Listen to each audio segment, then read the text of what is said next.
right, I think I'm done my spiel. I'd like to introduce you all. Many of you already know Tammy. Tammy Skoborowski is a Canadian certified counselor and a spiritual life coach. She has a lot to offer and lots of enthusiasm, and she's done this talk in the past, although tonight will be a part 2 version. And I know I still have the stuff stuck in my head, and it was over a year ago, wasn't it? Oh yeah. Yeah. Two. Hopefully, Yeah. hopefully you all learn a lot, be inspired, and share. And welcome, Tammy.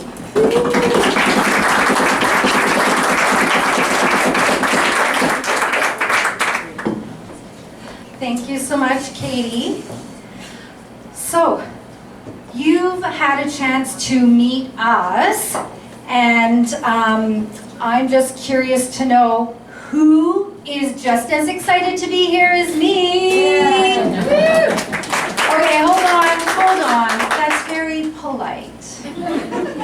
I said, who's excited to be here just like me? Awesome. Okay, I love you too, Michelle. Okay, so who here has heard of the law of attraction? Okay, it comes from that book, The Secret. Have you read The Secret? Maybe you saw the Netflix movie. It's the whole idea that whatever I put out there is what comes back to me.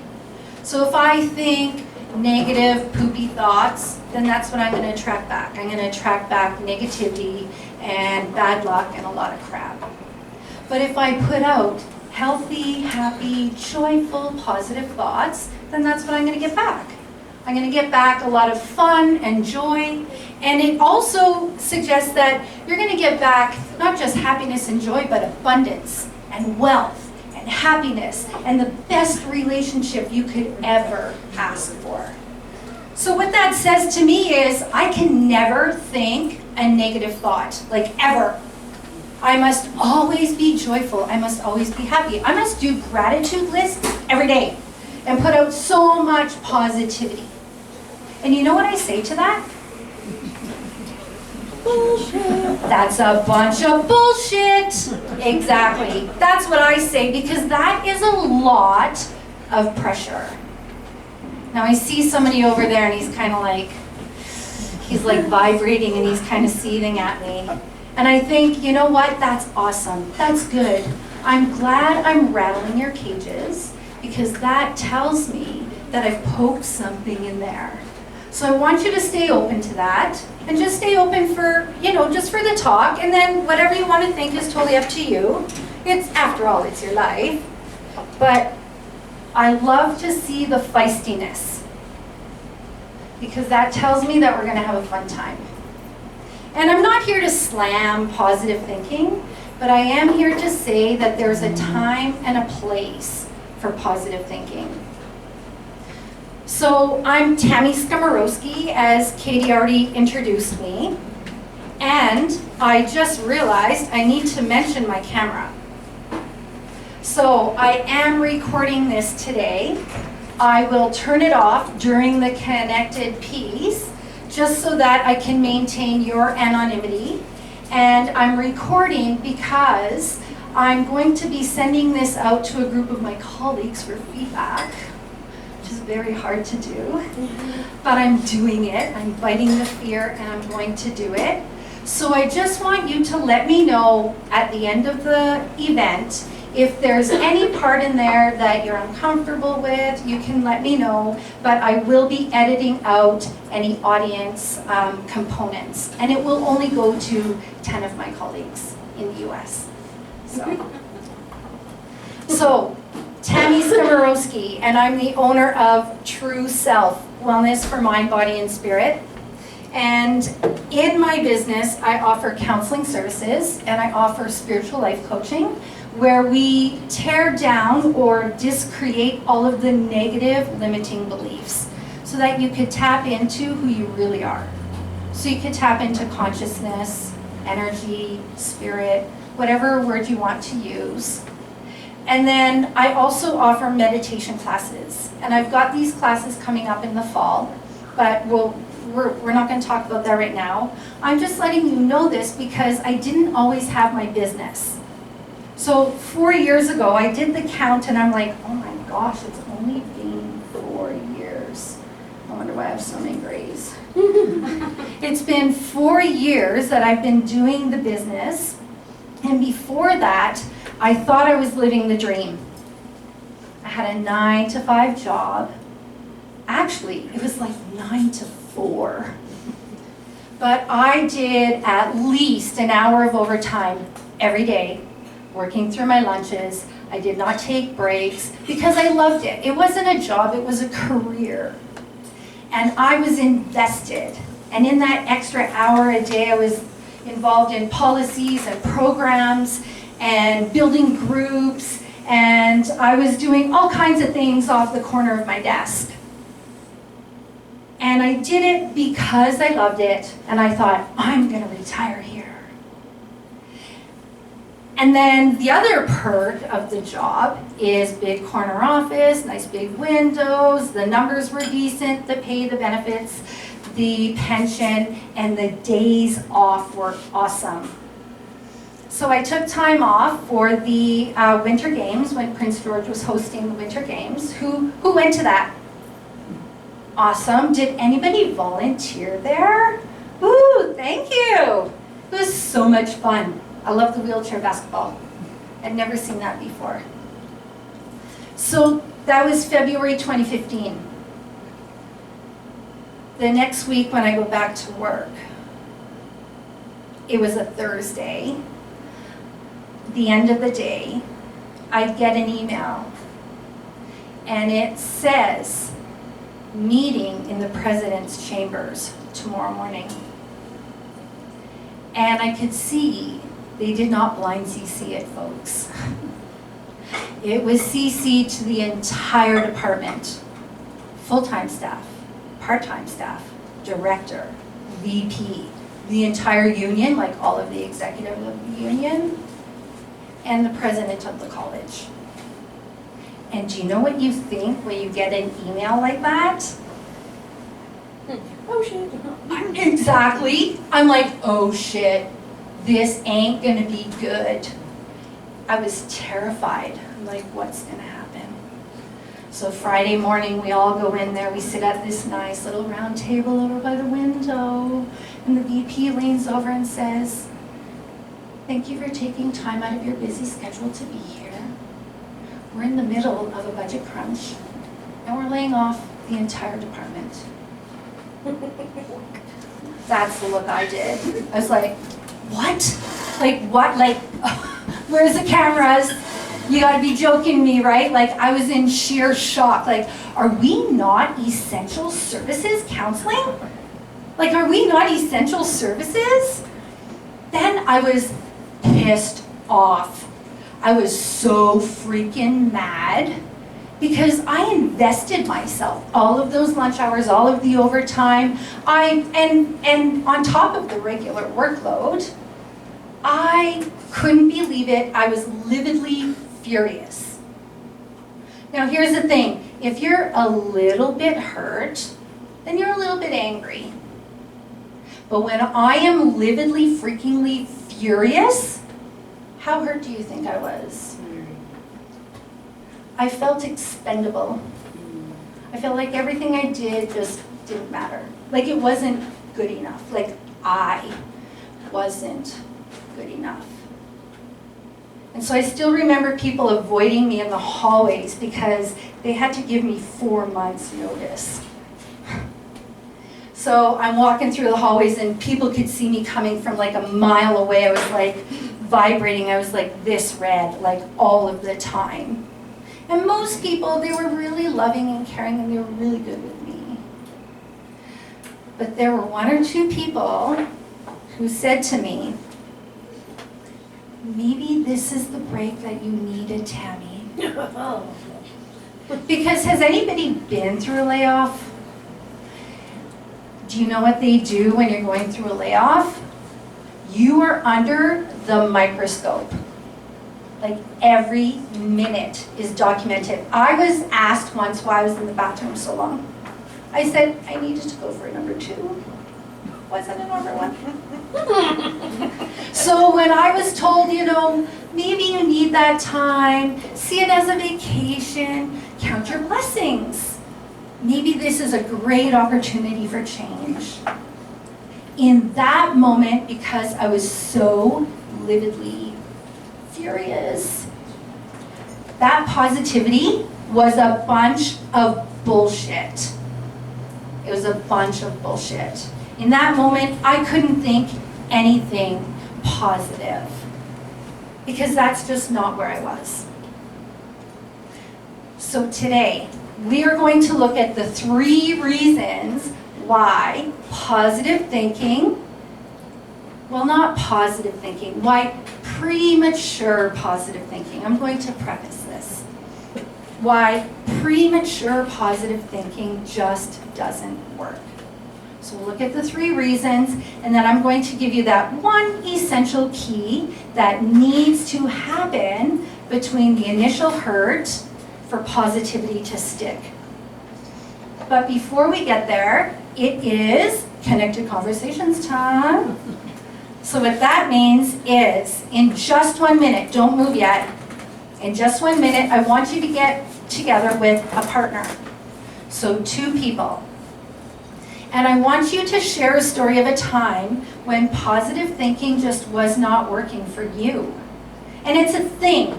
It's a real thing. Some people have said to me, I feel like a failure because positive thinking isn't working. And that's okay. Because there are 3 reasons why it doesn't always work, especially prematurely. So I want you to share your story of a time when positive thinking was a bunch of bullshit for you. And then I want you to discuss why it is that you think it wasn't working.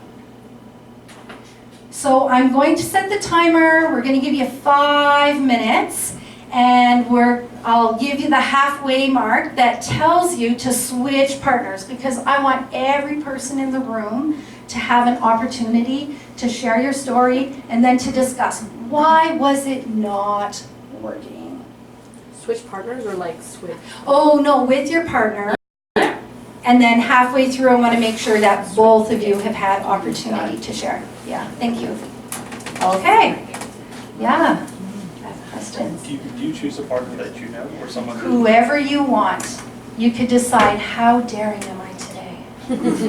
Do I share my story with somebody I know, or do I meet somebody new? That's totally up to you. So 5 minutes for connected conversations.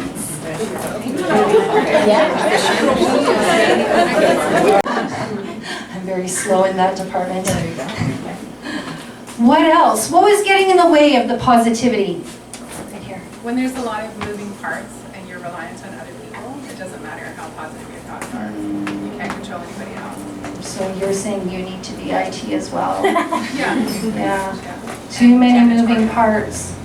Yeah. Like, as in you're just too busy. No, if what you're trying to do in your life relies on other people as well, you can't control what they're doing. So it doesn't matter how positive you are internally. Yeah. Because you're saying, I can only control me. I can't control anybody else. Yeah. True. True fact. What did you have? Positivity is great until you realize you're masking what you're supposed to be going through. If you don't go through it, then all positivity in the world's just going to be that carpet, shovel everything under. That perhaps that positivity is masking what's real. Yeah, you won't uncover it until you do. You're like shoving it under the carpet. Just sweep it under there. Just ignore that big pile over there. It's all happy and positive over here. Anything else come up for you? For me, I realized that it was, my motivation was not in the right place. Being motivated like extrinsically with financial aspects was what I was focused on, because I thought that was going to give me the money that I needed to do what I wanted to do, rather than figuring out what I wanted to do and then just making it happen. So recognizing that the whole reason for it was out there, that it wasn't coming from inside, like it wasn't coming from inside of me, it wasn't coming from inside of you. Yeah. So perhaps for the wrong reason. Yeah. Yeah. Wow. Well, you know what? You guys are totally hitting on the top 3 reasons why premature positive thinking is a bunch of bullshit. I have somebody back there who's counting my bullshits. So why premature positive thinking doesn't work. Number 1, neurologically, in the brain, it's almost impossible to think almost any thought when we're having high emotional dysregulation. So when my feelings are not regular and they're overwhelming and chaotic, it is near impossible to think any thoughts. Forget about positive thinking. So that's the first one. Number 2, it's too incongruent. So if I feel like a pile of poop, and then I only think positive thoughts, there's just too much discrepancy. There's too much difference between those 2 states of mind that actually, because of incongruency, can create even more upset, not positive results. And number 3, it's just invalidating. It's just disrespectful to how we're really feeling, which is what I've heard a couple of people say. And it's hurtful. And I always think of the phrase, what I resist persists. What I resist persists. What does that mean? What does that mean? What I resist persists. I think it means like, don't think about an elephant, don't think about an elephant, don't dream about an elephant, don't dream about an elephant, and you dream about an elephant. Yeah. If I say don't think about the elephant, don't look at that pile under the rug, that's exactly where I'm going to be stuck. Because what we need to do is we actually need to acknowledge and soothe what's really going on in order to release it. Otherwise, we're going to bind ourselves to that pain. So we're going to look at these 3 reasons why premature positive thinking doesn't work, and then we'll get to that missing step that needs to happen. So, number 1, it is near impossible to think positive thoughts or any thoughts when we are extremely upset, in that place of big emotion, when the thoughts are and the emotions are all chaotic. And this is the reason why. I want you to hold up your hand. Who's seen this before? You might have seen this before. Okay. Hold up your hand, tuck in your thumb, and roll your fingers over. So this is your brain. Well, technically, that's the size of your brain, but for today, this is your brain. So what we see is back here, your wrist is the hindbrain. And that's the part of the brain that keeps your heart pumping, your organs working, your stomach digesting, your lungs operating, and that is part of the autonomic nervous system. We don't need to think heart pump, it just automatically does that. And then in here, your thumb, where's your thumb? In there, your thumb represents the middle of your brain. And that's the emotional part of your brain. And that part of the brain, it regulates your mood, how happy, how up, how down, how sad we might feel. But it also regulates your energy, how alert and attentive and on we are, or how tired and draggy we might be feeling. And it regulates a lot of other things, but that's beyond tonight. And then right here, these fingers over here, where are your fingers? Thank you. So these fingers right here represent your forebrain. That's the thinking part of your brain. So this is the part of the brain that is in charge of planning, decision making, problem solving, creative thinking, planning for the future. And that's where personality is mostly stored, right here in this part of the brain. And so what happens is when we are faced with a threat, and it does not matter if it's a saber-toothed tiger, a car bearing down at you, or if it's the threat of losing a relationship or a loved one, it is all a threat. And the bigger that threat is, the more likely we are to literally flip our lid. Where's your flip lid? We literally flip our lid, which means we are operating from emotional brain. You're probably not eating, sleeping, sex drive is like out the window. And then we're definitely not able to make any clear decisions, to plan. And some people even say, I don't even feel like myself. I don't even feel like myself. Of course not, because personality is stored in here.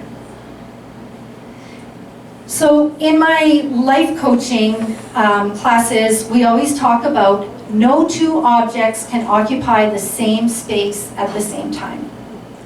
Meaning, you cannot park two butts in the same chair. You could like have these, one cheek each. Or you could like pile on top, sit on your friend's knee. But two of you cannot fit in the exact same space at the exact same time. So what we need to do is, if you want your friend to have that space in your chair, we actually need to take you out of the chair to allow that space for the other person. So what we have to do is remove or quiet down the negative thinking, quiet down the hurt, the pain, the sadness, so that we can make space for the positive thinking. And we use the same concept in meditation classes. Lots of people say, I just can't get a good breath in. But you don't need to worry about getting the breath in. You need to exhale. You need to let the air out so you can make space to fill a good inhale in. So that's the first reason why positive thinking is a bunch of bullshit. Neurologically difficult. The second reason is it's just too incongruent. The greater the difference is between my current state and positive thinking, the harder it is to think positive thoughts. They're just too discrepant from each other. And the more discrepant they are, what happens is we will actually experience greater psychological pain. And that's because of something called cognitive dissonance. Have you heard of this word, cognitive dissonance? Oh, you've taken Psych 101. So cognitive dissonance is when I hold two opposing thoughts, or an opposing thought and a feeling at the same time. I will feel greater mental discomfort and psychological stress because it's just too oppositional, it's too mucky. So if somebody tells you that they're feeling deeply depressed, the worst thing to do would be to say, tell me about your happiest memory. They just can't. It's too incongruent. They just can't do it. And then the cousin to cognitive dissonance is mood-dependent memory, or mood-congruent memory. And mood-congruent memory works like this, that when we are feeling really sad and low, every other memory from every other time that I was in that same emotional space will come flooding back in. So if you're going through a breakup, it's not unusual to be thinking about all of those previous relationships that didn't work. And for me, going through my layoff, at 1, 2, 3 in the morning, because that's when it happens, when you don't have any distractions and you're alone in your bed with your thoughts. That's what the brain does. I was going through my layoff and all I could think about was when I was 10, 11, 12. And I felt like I wasn't good enough. And I felt like I had to prove myself. And I felt like there was just something wrong with me and I just wasn't working hard enough. Because that's how I was feeling from the layoff. And I know that, and I know that. I'm lying in bed, 2 in the morning, I'm like, oh my gosh, this is like mood congruent memory. Why am I in there, Tammy? Get out of there. This is not helpful right now. And so I had somebody explain it to me like this once. They said, you know how when you have a pile of manure and you want to plant some roses, and you spread out the manure and you plant the roses in there. They said as beautiful and fragrant as those roses are, you're still going to smell the bullshit. So that's the second reason why positive thinking doesn't work. It's too incongruent. And then the third reason is it's just invalidating. It's just not true to how we're really feeling.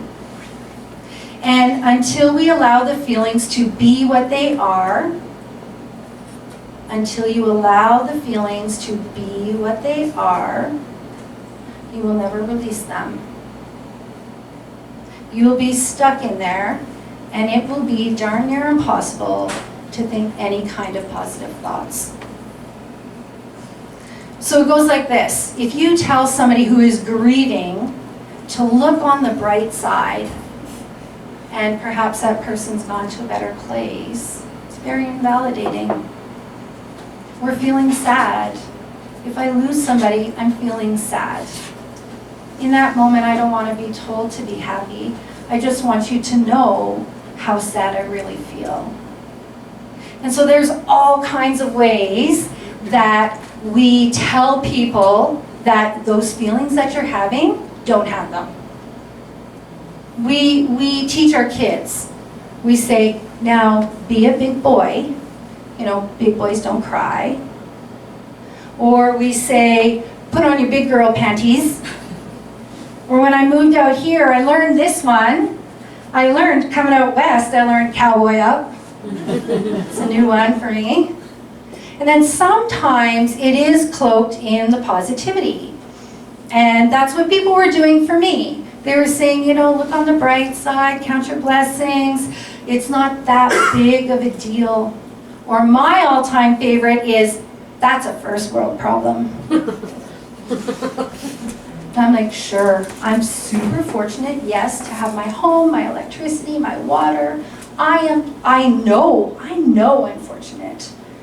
But if I don't have water for a week, and I live in town, like I just live up the road. I don't have a lake to be hauling water in. Yes, it is a first world problem, and thank you very much for invalidating my feelings. So I'm wondering, what are some other ways that we tell people, don't feel that, or don't feel that way? What are other things that we say that shut down people's emotions? Things could be worse. Things could be worse. Happens for a reason. Everything happens for a reason. Everything happens for a reason. It's a good problem to have. Oh, that's a good problem. You don't want a bad problem. You just want a good problem. That's a good one. What else? What else do people say? Maybe we've said it. Maybe it's been said to you. I think it's when someone one-ups you. Oh, yeah. The one-upping. Oh, you think that's bad? Yeah. That should hear my story. Let me tell you.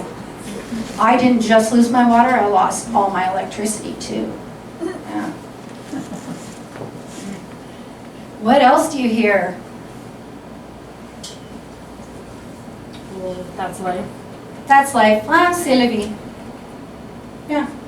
Too bad for you. Plenty of efficiency. Plenty of fish. Come on.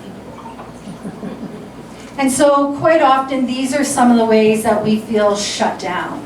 The person shames you for what you're feeling. Oh, you feel that way?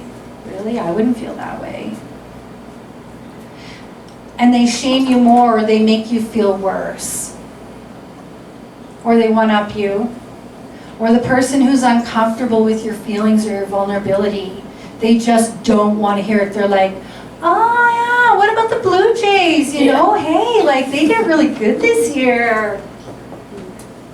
Or sometimes it's minimizing, telling you it's unimportant. Don't worry about that, it's just a material thing. Just get over it. Just get over it. And then the fixers. I have to say, I'm sorry, men. I think a lot of our men are socialized to be fixers. Problem solvers, fixers. My own husband, you know, the other day I was telling him how I was feeling, and he's like, don't feel that way. And I'm like, oh, thank you. I feel better now. Thank you for saying that. Thank you. And quite often the person who fixes it might be really uncomfortable with our emotions. So not only do we shut it down, but it's disrespectful to just ignore how we're really feeling. It sends a message that happiness and joy are good feelings, and sadness and pain and jealousy are bad feelings. It places a pressure and an expectation that you should feel these ones, but don't feel these ones because these ones are bad. So these are the different ways that we have pressures put on us, but we also do it to ourselves. And Tara Brach, have you heard of Tara Brach? Tara Brach, yeah. Yeah, Tara Brach, B-R-A-C-H. So Tara Brach, she talks about the second arrow. And what she says is the first arrow that gets thrown is a very real pain. But it's the second arrow that makes that pain feel worse. It's the things that I say or that we say to ourselves. It's the things that we do. It's where our head goes that makes that first arrow hurt so deeply. So I wanted to do a demonstration, but I need an assistant. I'm wondering who would be my lovely assistant today. And what I'm going to have you do is I'm just going to have you come up and have a seat. I'm going to do a demonstration, and then we're just going to ask for your feedback at the end. So I'm wondering who is willing. I see a hand. Do you see a hand? Who is willing? Yeah. Okay, thank you. Come on up. Is this free counseling? Wow. Sorry. Come on up and have a seat. Thank you. Do you mind to just share your name and tell everybody why you're here tonight? Okay. Just briefly. My name is Lori, and I'm here because I absolutely love the Best Life Network. Both my life coach, Katie Suick, and my counselor, Tammy. Thank you. Okay. And you guys are my peeps. And we know it's always safe when we're with our peeps. Mm-hmm. Okay. So this is Tara Brach's second arrow.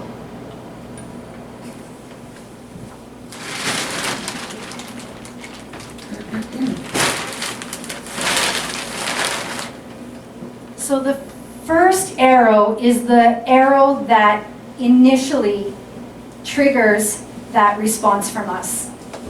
So when I was in my layoff, my first emotion from the layoff was that deep hurt. So that's the first arrow. That's a very real arrow. I felt that. I was responding, that's what I felt. But the second arrow was the arrow that I threw. And this was the arrow of anger. I was so freaking mad. I'm like, I can't believe these people people. I was like, who in the bleep do they think they are? Do they know what they're even getting into?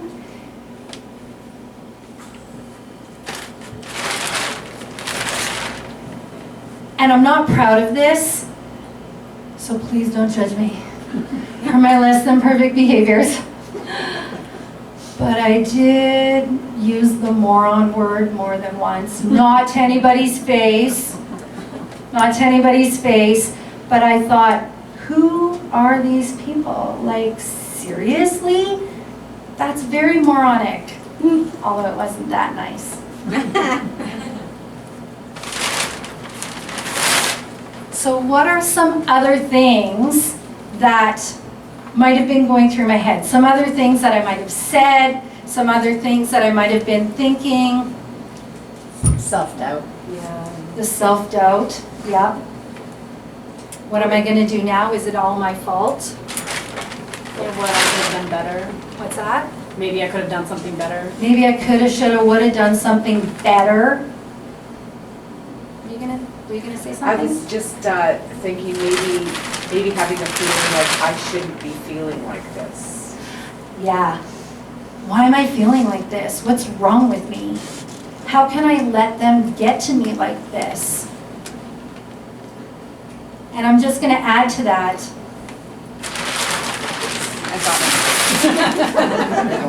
I was mad at myself. I was mad at myself because I'm like, what? Like now I'm letting them get under my skin. I'm a counselor.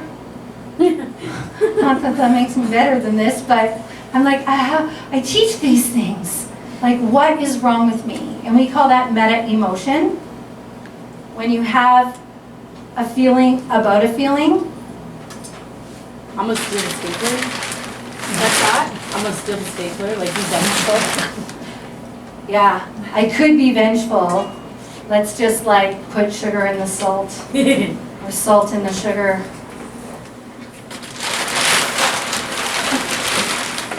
What else? What else do you think might have been going through my head? What was I thinking? What would you be thinking or feeling? I shouldn't have been so happy. I shouldn't have been so foolish to think I had no. I was pretty foolish putting in all those hours, being that committed. Like, what's wrong with me? Okay, you're safe. Oh, I think that's it. So I'm wondering, how's it feeling under there? Well, I can't do anything, that's for sure. You can't do anything? I can't see clearly. No. Oh, that I can't do anything and I can't see clearly. I feel like there's a wall around me, separate. Feeling that wall, feeling separate. How else might she be feeling under there? Overwhelmed. Trapped. Heavy, overwhelmed, trapped, Suffocating. suffocating. Yeah. And that's what it felt like. That's what it felt like. So I want to say thank you, Lori. So before you move, I'm going to give some instructions and then we're going to come back and we're going to unload your pillows. So what I'm going to have you do is I want you to go back to your first scenario of when positivity wasn't working. And I want you to just discuss, how does the second arrow apply to you? What were some of those second arrows that you might have been throwing that was making that first very real hurt feel all so much heavier and like everything is out of control and about to topple? So going back to your first scenario and to recognize what were those second arrows that you were throwing.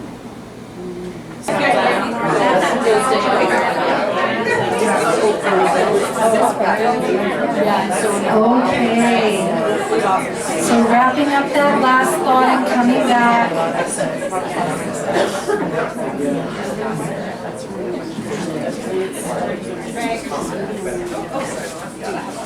So tell me, what did you discuss? What realizations came up for you? Did you have any surprises? Tell Tell me what came up. Judgment, self-sabotage. Oh, judgment, self-sabotage. Yeah. Self-doubt. Regret, the self-doubt, Blaming yourself? blaming myself. Yeah. Even years later, you can kind of still go back to it and keep adding more arrows long after the initial hurt. Yep, yep, yep. That damn mood congruent memory. Yeah. Takes you right back there. And it takes you right back there when I'm hurting. All new. Brings me back there and adds. Yeah. Were you gonna add something? I can't remember what she said. I mean, Just not. When you keep going back there. Oh, Yeah. And adding more arrows, she said. That's what I was saying. Yeah, why am I here again? yeah. I'm repeating the pattern over again. Yeah. Why? Why? Yeah.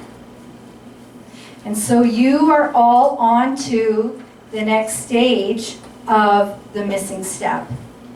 But I forgot to do something. I need to go back for a second, and I just want to say thank you, Lori. So can we give her a round of applause? Thank you for being such a brave soul. Thank you.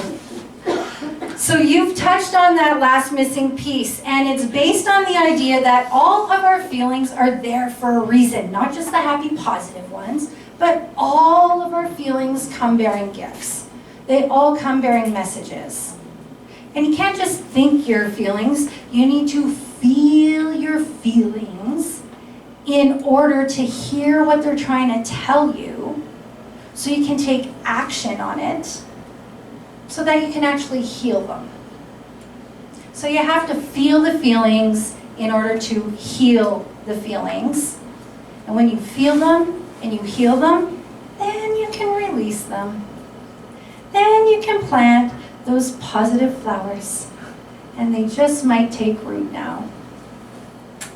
So in my spiritual life coaching, we have this saying that you cannot heal what you are unwilling to feel. What does that mean? You cannot heal what you are unwilling to feel. Something that you suppress all the time. Yeah, if I suppress it all the time, how am I going to heal that? Yeah. Yeah, exactly. And so you need to bring it up and feel it and hear, what is it saying to me? Because your emotions are always talking to you. So here's the thing, your emotions are actually attached to your body sensations. Like when you're angry, you probably the shoulders go up, the fists are clenched, you hold it in your jaw. When you're happy and joyful, you probably feel like expansive and light. So we hold our feelings in our body, and your body and your emotions are talking to you all the time. Your feelings, you feel like, oh, I gotta go to the bathroom, I'm feeling hungry. But your anger is telling you something too. Your anger is telling you, somebody's probably violated my boundaries, and I feel hurt or disrespected. Your sadness is talking to you.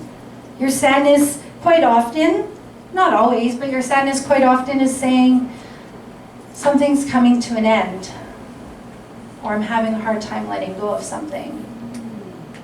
And jealousy is telling you something.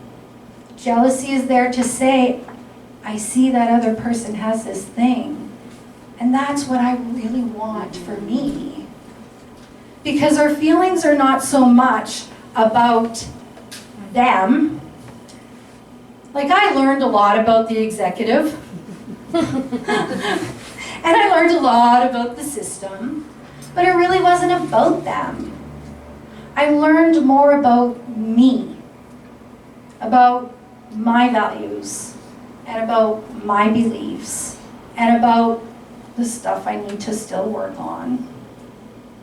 Because if I don't listen to that and I don't work on that, then I'm gonna repeat the pattern over and over and over again. I'm gonna be stuck in the same old, same old. So our feelings are there, not to tell us so much about the other person, but to tell us about ourselves. But too many of us, most of us, I would dare to say pretty much almost all of us, we don't allow our feelings to just be there. Some of us have more practice than others doing that. But most of us will either push it away, avoid it, suppress it, or we drown in it. It's just like overwhelming. So what does that look like when we're avoiding? What are we doing when we're avoiding? How do you avoid? Clean my house. Clean your house.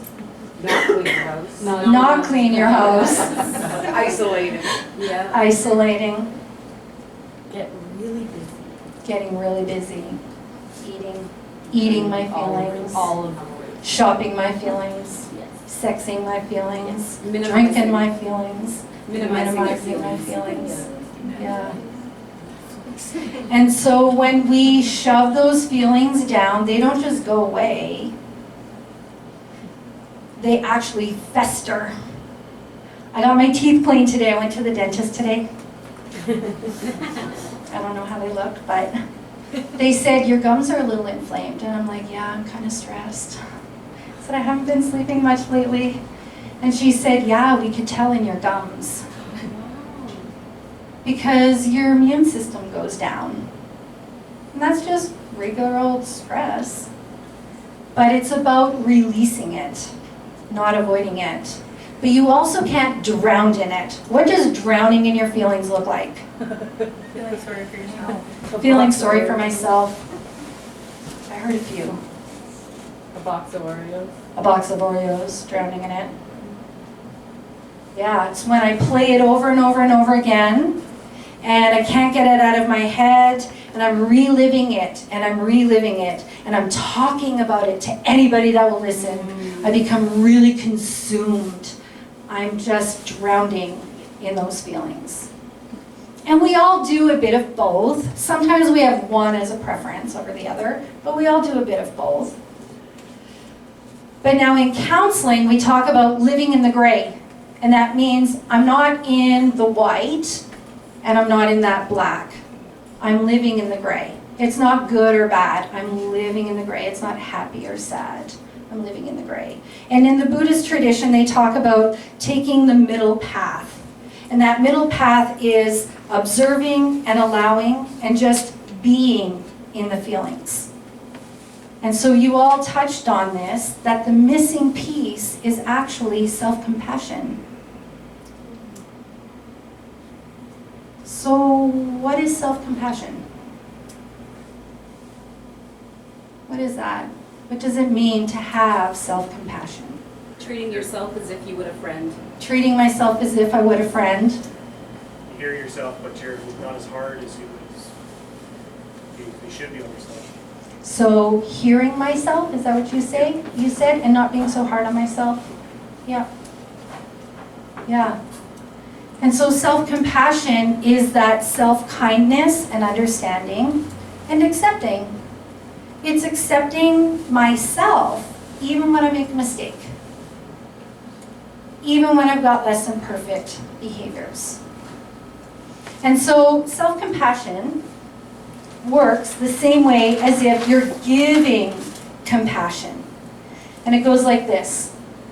So actually, number one above here, number 0, is I give myself a physical sign of compassion. So for me, about 4 years ago, I made the decision, it was my New Year's resolution to actually feel my feelings. Maybe more like 7 years ago. I'm a counselor. I'm like, I need to start feeling my feelings. I would sit across from somebody and I'm like, wow, this person is so brave. They're willing to cry in front of me. And I'm like avoiding. So it was my New Year's resolution. So now when I'm going there and I'm doing self-compassion, I put my hand right there. Some people might hug. You might like do this the way that you would to a dear friend, just to hold the hand. And then that next step is to identify all of the emotions. To say, I'm really feeling hurt, and I'm mad, and I'm feeling angry and used, and I'm super sad. And then the next step is to give loving kindness. And this is not tough love. This is not tough love. This is I give loving kindness and I say, of course. Now you have to say the words of course.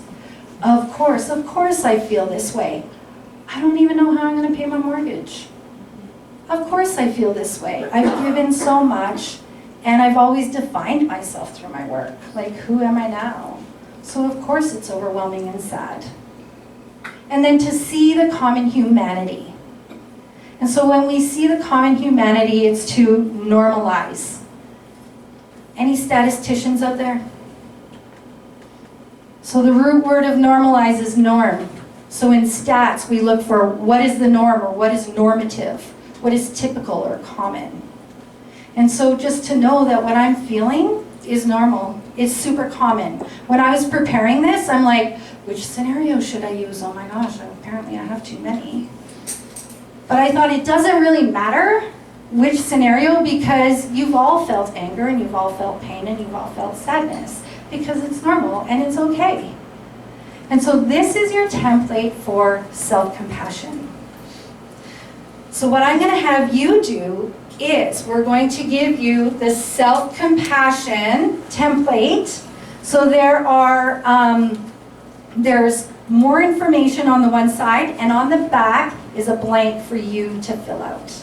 So I'm going to ask you to go back to your first scenario and I want you to write out a self-compassion template for yourself. Identifying your feelings, and if it's a thought or a body sensation, that totally counts. Just throw the words I feel in front of it. It all counts, it all counts.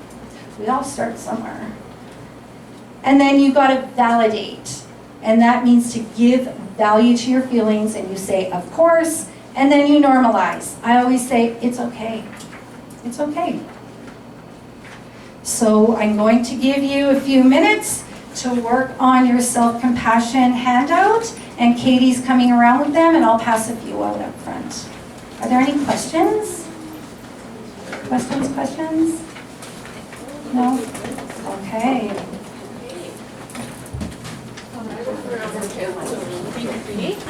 You're right.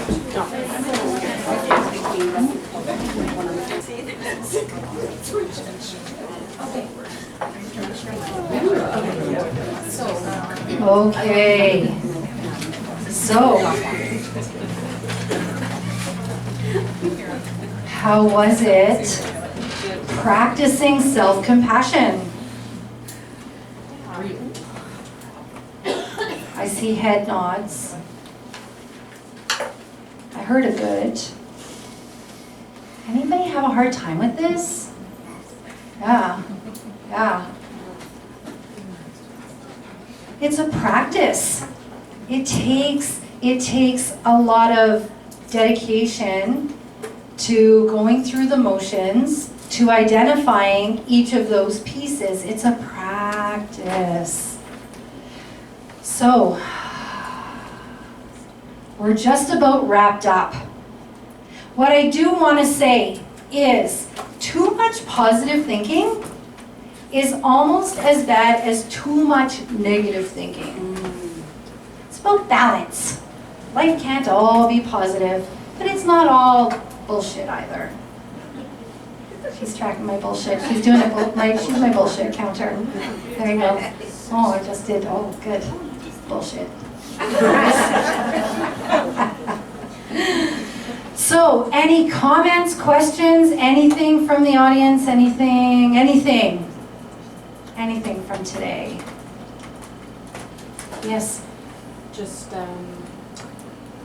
one thing that really stood out for me that's lasted 2 years since I did this the first time was you had mentioned that rather than saying, oh, I have it, I'm really upset, but other people have it worse, instead of saying but, say and. Like that really stuck with me. That is my favorite. I've tried to eliminate the buts. So instead of saying, I'm happy but, or I have this but, I try to replace it with and. I'm happy and it still hurts. I am fortunate for the layoff and, it was still very sad. So it's just honoring all of those feelings. So wrapping up, we do have a Facebook Live coming tomorrow night. So on our Best Life Network Facebook page, you can join us at 6:30.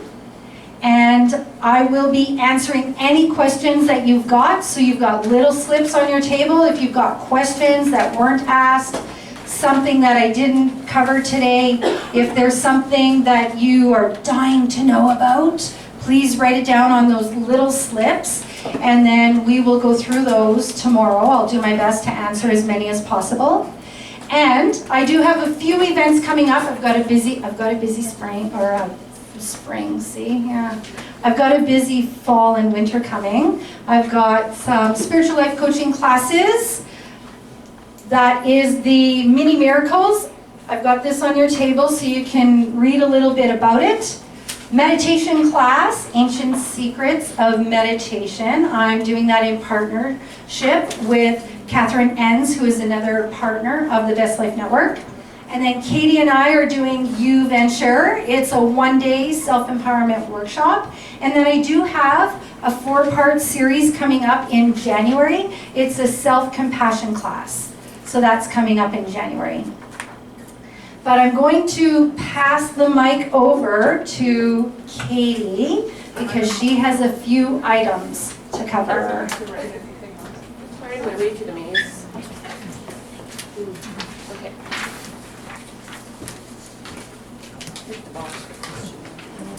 This is the box to put questions in if you have questions. And my friend Gwen over there, can you stand up, Gwen? She's going to be the volunteer to collect raw names. Yay for So 20. please put your name on the surveys. Please fill out the surveys. And Gwen will come around and pick those up. And we're going to do a draw for the Mini Miracles Spiritual Life Coaching class. And this is transferable.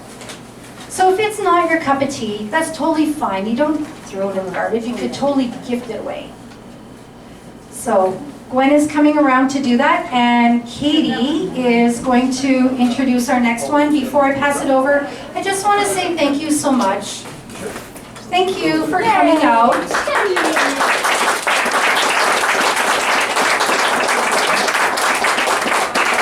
And thank you for sharing and allowing me to share. And, for not judging me. And thank you so much for not asking me to just think positive thoughts, because that's just a bunch of bullshit. Okay, Katie.